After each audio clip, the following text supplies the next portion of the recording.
नमस्कार बच्चों। अब हम करेंगे वितान पुस्तक के जो लेसन हैं वो वितान भाग 1 यानी +1 के जो बच्चे हैं उनके लिए है वितान।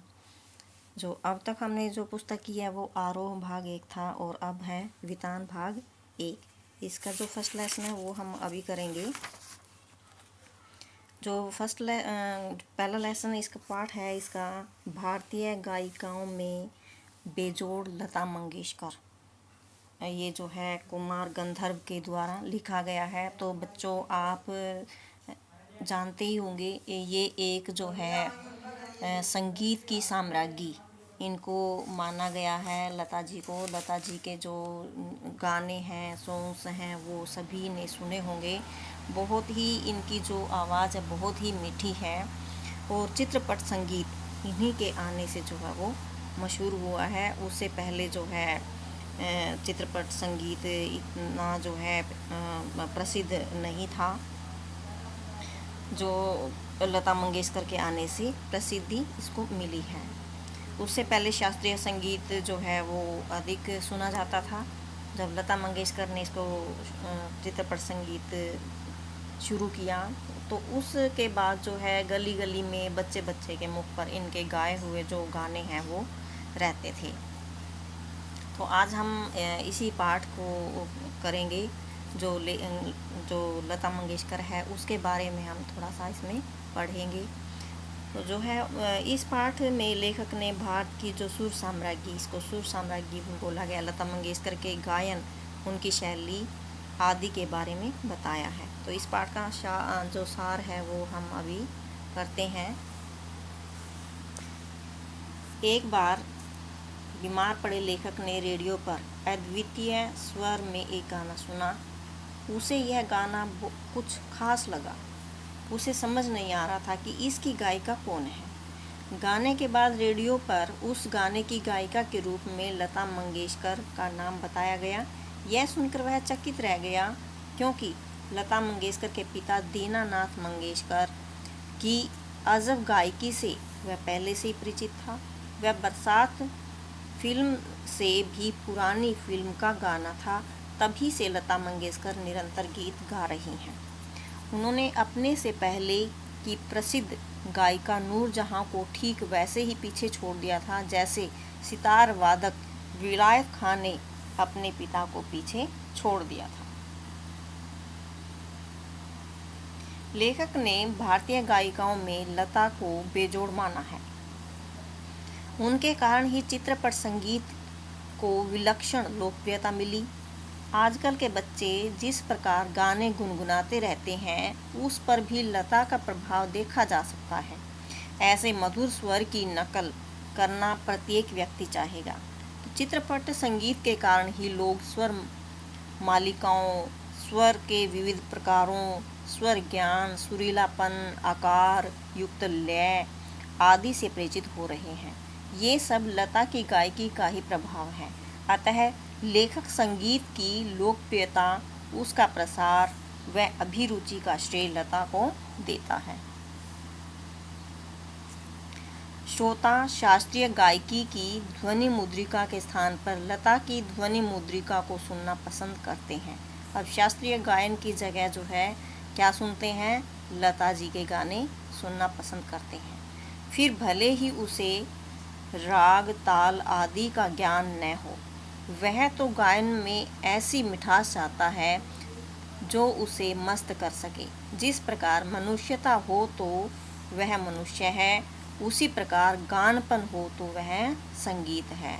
लता के प्रत्येक गाने में यह गानपन मौजूद है, यानी सुरीला है, सबको समझ में आता है, वो सब उसके संगीत को समझ लेते हैं। बच्चा बच्चा उनके गाने को गुनगुनाता है और यही जो लेखक है उन्होंने सच्चा संगीत माना है, सच्चे संगीत की उपाधि दी है। जैसे मनुष्य अगर है तो मनुष्यता उसके अंदर होनी है, अच्छाई उसके अंदर होनी चाहिए।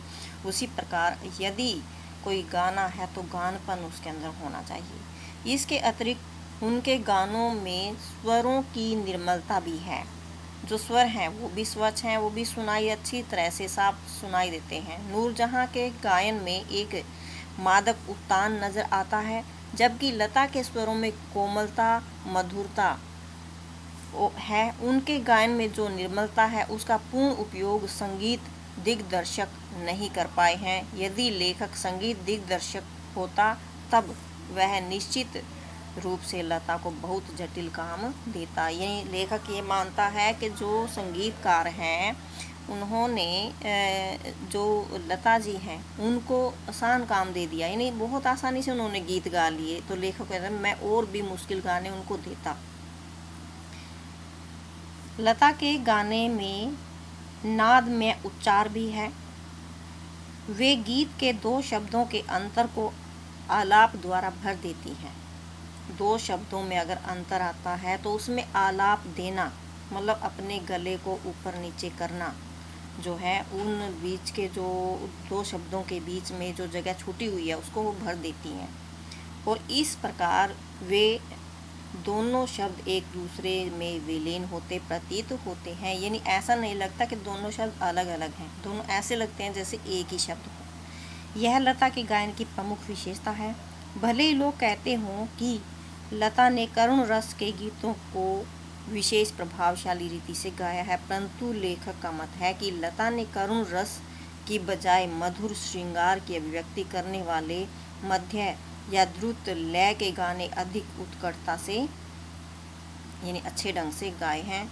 लेखक को लता के गायन में एक और कमी दिखाई देती है। संगीत दिग्दर्शन अकारण ही उनसे ऊंची पट्टी में गवाते हैं, ऊंची पट्टी में ऊंची आवाज़ में गवाते हैं।